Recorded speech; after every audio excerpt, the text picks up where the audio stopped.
Time for us to go behind the headlines. We're taking a look again at Dr. Christian Thurstone, one of Colorado's biggest marijuana rehab business owners. And longtime listeners to the show will know that I'm like a pit bull on a tire when I find some reefer madness. I just can't let it go. Now, Dr. Thurstone, if you don't know, he's one of Denver's largest rehab owners. He's also one of the strongest opponents of Colorado's legalization back when it was on the ballot. And then after it passed, he managed to get himself on the work group that was tasked for setting up the regulations, which strikes me a little like having Darth Vader draw up the plans for Princess Leia's command center. But regardless, he got on. Anyway, he wrote this post called, Higher and Higher, where he worried about intravenous marijuana use. And this is because he was astonished at the rising levels of marijuana addiction among the teenagers that were forced into his rehab. So in his post, he says he collected data on the urinalysis of his patients and noted that, quote, the average rate was 358 nanograms per milliliter of urine in the 2007 to 2009 timeframe. Then he worries that the most recent data showed, quote, the average THC rate registered at 536 nanograms per milliliter of urine, end quote. And of course, those rising rates led Dr. Thurstone to wonder how much longer before we see injection use of THC. That's a quote.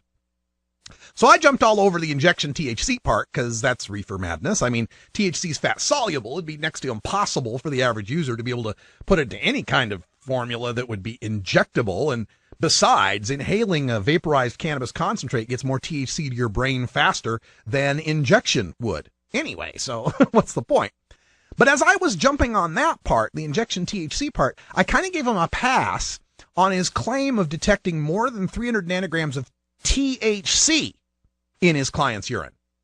Now, surely he meant THC-COOH or carboxy-THC. That's the inert metabolite that is produced after THC has been metabolized by the liver after it's passed through the blood, and that's what's detectable on those urine screens. Active THC in urine is not how those tests work. Active THC you have to get from a blood test. And remember, in Washington and Colorado and Montana, they've set the standard for driving at 5 nanograms of inert metabolites in their urine. So, 5 nanograms of active THC in the blood. Pardon me, I got it backwards. 5 nanograms of active THC in the blood. So we're supposed to believe that teenagers are walking around with 60 to 100 times the legal driving limit of THC in their urine? Well, while I was paying all the attention to the injectable THC, a commenter on his blog named Old Hippie jumped in with this question. I'd be interested to know whether those urinalysis results were for actual THC or for THC metabolites like 11-hydroxy-THC. To which Dr. Thurstone responds, quote, thanks for writing. Good question. We were measuring THC. End quote. Now, I consulted with a number of experts in the field of marijuana testing who, after they stopped laughing, explained the science quite simply. THC is measured in blood and wouldn't be present at these levels by former users in treatment anyway, one of them told me. Urinalysis measures carboxy-THC, and such levels would be in line with past consistent use, end quote. So in other words, the 300 to the 500 he was getting, if he wants to say that's metabolites in urine, we can accept that. That might make sense. But THC in blood? Not at all. And this is kind of disturbing to me that somebody who wants to help write the regulations for legal marijuana in Colorado, someone who's in charge of rehabilitating youngsters who have been forced into his rehab for marijuana addiction, is openly lying or at best doesn't know the difference between active THC and the metabolites that are shown in urine tests. Now, as far as these urine analyses, keep in mind that the standard on most workplace tests and in sports is 15 nanograms per milliliter. So yes, these kids are testing, way high.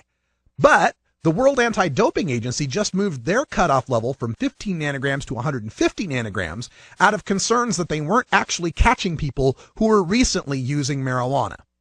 And to that end, I decided to look at some of the science, and you can find this at my blog at radicalruss.com.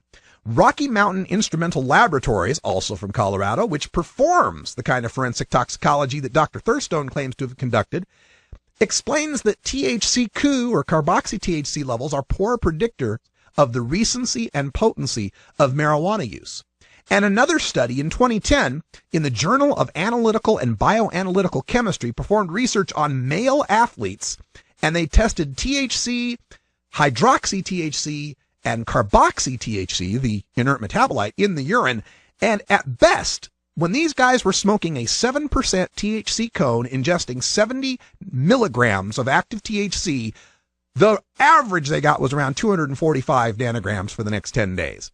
And Thurstone's worried about 350 to 550. This guy's just smoking one 7% joint, who aren't regular marijuana smokers, and they're turning up in the 245 range. So just how awful is it? And in fact, one guy tested as high as 9,982.9 nanograms per milliliter. Wow. You can check out all the science. I've even got some really nice charts on this one at the blog at radicalruss.com. But at this point, my nanograms per milliliter are way low. I want to try and break 10,000. We're going to try and break 10,000. We'll see what we can do. Met that funny reefer man, a reefer man. Have you ever met that funny